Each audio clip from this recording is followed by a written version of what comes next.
ಕಾಂಗ್ರೆಸ್ ಸರ್ಕಾರಕ್ಕೆ ಸಾಲು ಸಾಲು ಸಮಸ್ಯೆಗಳು ಉಂಟಾಗ್ತಾ ಇದೆ. ಡಿಕೆ ಶಿವಕುಮಾರ್ ಆಳ್ವಿಕೆಗೆ ಸ್ವಪಕ್ಷದವರೇ ಇಲ್ಲಿ ಮುಳುವಾಗ್ತಾ ಇದ್ದಾರಾ ಅನ್ನುವಂಥ ಪ್ರಶ್ನೆ. ಡಿಕೆ ಸಿಎಂ ಆದಾಗಿನಿಂದಲೂ ಕೂಡ ಒಂದಲ್ಲ ಒಂದು ರೀತಿಯಲ್ಲಿ ಗೊಂದಲಗಳು ಉಂಟಾಗ್ತಾ ಇದೆ. ಸಂಪುಟ ರಚನೆಗೆ ಖಾತೆ ಹಂಚಿಕೆಯಲ್ಲೂ ಕೂಡ ಫೈಟಿಂಗ್ ನಡೀತು. ಒಟ್ಟಿನಲ್ಲಿ ಇಲ್ಲಿ ಗೊಂದಲದ ಮೇಲೆ ಗೊಂದಲ. ಡಿಕೆ ಸಿಎಂ ಆಗಿದ್ದೇ ಆಗಿದ್ದು ಸಾಕಷ್ಟು ಗೊಂದಲಗಳು ಉಂಟಾಯ್ತಿಲ್ಲಿ. ಸಂಪುಟ ರಚನೆ ಖಾತೆ ಹಂಚಿಕೆಯಲ್ಲೂ ಕೂಡ ಫೈಟಿಂಗ್ ನಡೀತು. ಸಿದ್ದು ಅವಧಿಯಲ್ಲಾಗದಂತಹ ಖ್ಯಾತೆ ಡಿಕೆ ಅವಧಿಯಲ್ಲಿ ಆಗಿದೆ. ಯಾಕೆ? ಇದು ಸಹಜವಾಗಿ ಪ್ರಶ್ನೆ ಮೂಡುತ್ತೆ. ಇದೀಗ ಸಂಪುಟ ಸರ್ಜರಿಯ ಜೊತೆಗೆ ಅಧ್ಯಕ್ಷಗಿರಿ ಗದ್ದಲ ಕೂಡ ಇದೆ ಇಲ್ಲಿ. ಇಷ್ಟು ದಿನ ಸೈಲೆಂಟ್ ಆಗಿದ್ದಂತಹ ಶಾಸಕರೆಲ್ಲ ಈಗ ಫುಲ್ ವೈಲೆಂಟ್ ಆಗಿದ್ದಾರೆ. ಪಕ್ಷ ನಿಷ್ಠೆಗೆ ಕೂಲಿ ಕೇಳ್ತಿದ್ದಾರೆ ಹಿರಿಯ ನಾಯಕರು. ಡಿಕೆಶಿ ಎದುರಲ್ಲ ಇಲ್ಲಿ ಯಾವುದಕ್ಕೂ ಕೂಡ. ಅಂದ್ರೆ ಬಂಡೆ ಅಂತಾನೆ ಕರೀತಾರೆ ಡಿಕೆ ಶಿವಕುಮಾರ್ನ. ಸಾಕಷ್ಟು ಟ್ರಬಲ್ಗಳನ್ನ ಎದುರಿಸಿದ್ದಾರೆ. ಈಗ ನೋಡಿ, ಸಿಎಂ ಆದಾಗಿನಿಂದಲೂ ಕೂಡ ಒಂದಲ್ಲ ಒಂದು ರೀತಿ ಸಮಸ್ಯೆಗಳು ಉಂಟಾಗ್ತಾ ಇದೆ. ಪಕ್ಷದಲ್ಲಿ ಸಾಕಷ್ಟು ಗೊಂದಲಗಳು ಉಂಟಾಗ್ತಾ ಇದೆ. ಸುಮ್ಮನಿದ್ದಂತಹ ಅಂದ್ರೆ ಸೈಲೆಂಟ್ ಆಗಿದ್ದಂತಹ ಶಾಸಕರೆಲ್ಲ ವೈಲೆಂಟ್ ಆಗ್ಬಿಟ್ಟಿದ್ದಾರೆ. ನನಗೂ ಸಚಿವ ಸ್ಥಾನ ಬೇಕು ಅಂತ ಹೇಳಿ ಸಾಕಷ್ಟು ಪೈಪೋಟಿಗೆ ನಿಂತುಬಿಟ್ಟಿದ್ರು. ಈಗ ಸಚಿವ ಸಂಪುಟ ವಿಸ್ತರಣೆ ಆಯಿತು, ಅದರಲ್ಲೂ ಸರ್ಜರಿ ಆಗುತ್ತೆ ಅಂತ ಕೇಳ್ಬರ್ತಾ ಇರುವಂಥದ್ದು ವಿಚಾರಗಳು. ಒಟ್ಟಿನಲ್ಲಿ ಡಿ ಕೆ ಶಿವಕುಮಾರ್ಗೆ ಎಲ್ಲೋ ಒಂದು ಕಡೆ ಸಂಕಷ್ಟದ ಮೇಲೆ ಸಂಕಷ್ಟ ಎದುರಾಗ್ತಿದೆ ಅಂತಾನೆ ಹೇಳ್ಬೋದು. ಅಂದ್ರೆ ಏನಾಗ್ತಾ ಇದೆ, ಸಿಎಂ ಆದ್ರು ಅಂದ್ರೆ ಸಿಎಂ ಸಿದ್ದರಾಮಯ್ಯನವರು ಸಿಎಂ ಆದಾಗ ಯಾವುದೇ ಸಮಸ್ಯೆಗಳಾಗಿರ್ಲಿಲ್ಲ. ಆದ್ರೆ ಡಿ ಕೆ ಶಿವಕುಮಾರ್ ಸಿಎಂ ಆದಾಗ ಯಾಕಿಷ್ಟು ಗೊಂದಲಗಳಾಗ್ತಾ ಇದೆ? ಆಗಿರ್ಲಿಲ್ಲ ಅಂತ ಅನ್ನೋದಕ್ಕಿಂತ ಹೆಚ್ಚಾಗಿ ಆ ಸಮಸ್ಯೆಗಳು ಅಷ್ಟು ಬೆಳಕಿಗೆ ಬರ್ತಾ ಇರಲಿಲ್ಲ. ಅದನ್ನ ನಿಭಾಯಿಸುವಂತ ಚಾಕಚಕ್ಯತೆ ಆಗಿತ್ತು ಅಂತ ಅಂದ್ಕೊಳ್ಬಹುದು. ಮತ್ತು ಪರಿಸ್ಥಿತಿಗಳು ಕೂಡ ಹಾಗಿದ್ವು. ಯಾಕಂತ ಹೇಳಿದ್ರೆ 2023 ಚುನಾವಣೆಯಲ್ಲಿ ವರಿಷ್ಠರ 50-50 ಸೂತ್ರದ ಆಧಾರದ ಮೇರೆಗೆ ಅಲ್ಲಿ ಅಧಿಕಾರಕ್ಕೆ ಬಂದರೂ ಕೂಡ ಆದ್ರೆ ಜನರ ಎದುರುಗಡೆ ಅದನ್ನು ಹೇಳೋವಂಥ ಪರಿಸ್ಥಿತಿ ಅಲ್ಲ. ಯಾಕಂತ ಹೇಳಿದ್ರೆ ಅದು that is left to them, ನಮ್ಗೆ ಸಂಬಂಧಪಟ್ಟಿದ್ದಲ್ಲ, ಪ್ರಜೆಗಳಿಗೆ ಸಂಬಂಧಪಟ್ಟಿದ್ದಲ್ಲ ಅನ್ನುವ ಥರದಲ್ಲಿ ವಾತಾವರಣ ಇತ್ತು. ಹಾಗಾಗಿ ಆಗಿನ ಪರಿಸ್ಥಿತಿ ಬೇರೆ ಇತ್ತು. ಆದ್ರೆ ಈಗ ಉಳಿದಿರುವಂತ ಅಂದ್ರೆ ಇವರಿಗೆ ಶತ್ರುಗಳು, ಇವರು ಮುಖ್ಯಮಂತ್ರಿ ಆಗಿರೋದು ಬಹುತೇಕರಿಗೆ ಇಷ್ಟ ಇಲ್ಲ ಅನ್ನುವ ಸಂಕೇತ ಕೂಡ ಪಕ್ಷದಲ್ಲೇ ಪ್ರಾಬ್ಲಮ್ ಇದೆ ಅನ್ನೋದು ಗೊತ್ತಾಗ್ತಾ ಇದೆ ಇಲ್ಲಿ. ಓಕೆ, ಎಲ್ರಿಗೂ ಆ ಸಮಸ್ಯೆಗಳನ್ನ ಮೆಟ್ಟಿ ನಿಂತು ನೆಕ್ಸ್ಟ್ ಅವರು ಯಾವ ರೀತಿ ನಿಭಾಯಿಸ್ತಾರೆ ಅನ್ನೋದು ಕೂಡ ಅವರಿಗೆ ಅವರ ಒಂದು ವರ್ಚಸ್ಸಿಗೆ ಬಿಟ್ಟಂಥ ವಿಚಾರ ಅಂತ ಹೇಳ್ತಾ ಈಗ ಮತ್ತಷ್ಟು ಅಪ್ಡೇಟ್ಸ್ ಇದ್ದಾವೆ. ಹೈಕಮಾಂಡ್ ಅಂಗಳದಲ್ಲಿ ರಾಜ್ಯ ರಾಜಕಾರಣದ ಚೆಂಡು.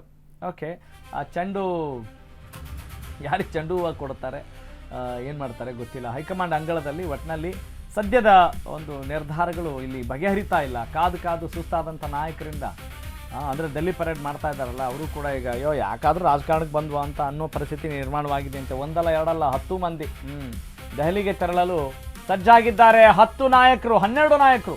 ನಾಗೇಂದ್ರ ವಿಷಯ ಹೈಲೈಟ್ ಆಗ್ತಾ ಇದ್ದಂತೆ ಆಕಾಂಕ್ಷಿಗಳಲ್ಲಿ ಮತ್ತೆ ಆಸೆ ಚಿಗುರಿದೆಯಂತೆ.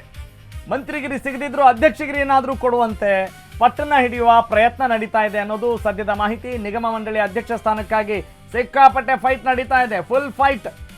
ಡಿಮ್ಯಾಂಡ್ ಅಪ್ಪ ಡಿಮ್ಯಾಂಡು ಅಂತ ಕೇಳಿದ್ದೀವಲ್ಲ, ಆ ಥರ. ಡಿಕೆಶಿ ಹೈಕಮಾಂಡ್ ವರಿಷ್ಠರ ಎದುರೇ ಹಠ ಹಿಡಿತಾ ಇದ್ದಾರೆ ಶಾಸಕರು. ಘನತೆಗೆ ತಕ್ಕಂತೆ ಸೂಕ್ತ ಸ್ಥಾನಮಾನಕ್ಕಾಗಿ ಭರ್ಜರಿ ಡಿಮ್ಯಾಂಡ್ ಕೂಡ ಈಗ ಇದೆ. ಇವತ್ತೇ ಹೋಗಲಿದ್ದಾರೆ ಆ 12 ಕಾಂಗ್ರೆಸ್ ನಾಯಕರು. Okay, this is the news. ಹಿಂಗಿದೆ ರೀ ಸದ್ಯದ ಸಮಾಚಾರ. ಆರಂಭದಲ್ಲಿ ಎಲ್ಲ ಸ್ವಲ್ಪ ಗೌರವಪೂರ್ವಕವಾಗಿ ಕೇಳ್ಕೊಳ್ತಾ ಇರ್ತಾರೆ. ನಮ್ಮ ಸ್ನೇಹಿತರು ಅಮರೇಶ್ ಅವರು ಹೇಳ್ತಾ ಇದ್ರು ಯಾವಾಗಲೂ, ಹಾಕು ಮಣೆ ನೂಕು ಮಣೆ ಯಾಕೆ ಮಣೆ ಅಂತ.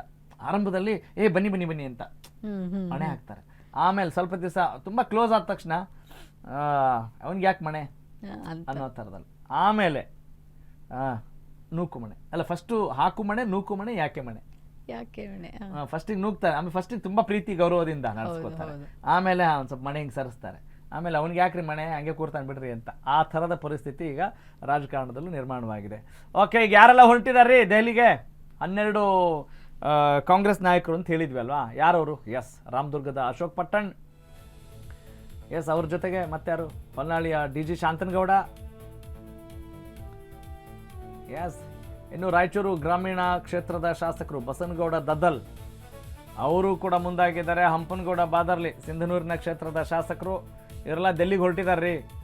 ಡೆಲ್ಲಿ ಅನ್ನೋದು ಇಲ್ಲಿ ಅದು ಪಕ್ಕದ ಗಲ್ಲಿ ಅನ್ನೋ ಥರ ಆಗಿದೆ. ಮಾಲೂರಿನ KY ನಂಜೇಗೌಡರು ಕೂಡ ಆ ಸರ್ತಿಯಲ್ಲಿದ್ದಾರೆ. ಇನ್ನು NH ಕೋನರೆಡ್ಡಿ ನವಲಗುಂದ ಕ್ಷೇತ್ರದ ಶಾಸಕರು, ಅವರು ಕೂಡ ಹೋಗ್ತಾ ಇದ್ದಾರೆ, ದೆಹಲಿಗೆ ಹೊರಡ್ತಾ ಇದ್ದಾರೆ. ಏನೇನು ಮಾಡ್ತಾರೆ ಇದೆ lobby lobby lobby lobby lobby ಮಾಡಿದ್ರೇ ಲಾಭ ಅನ್ನೋದು ಅವರಿಗೆ ಗೊತ್ತಾಗಿದೆ.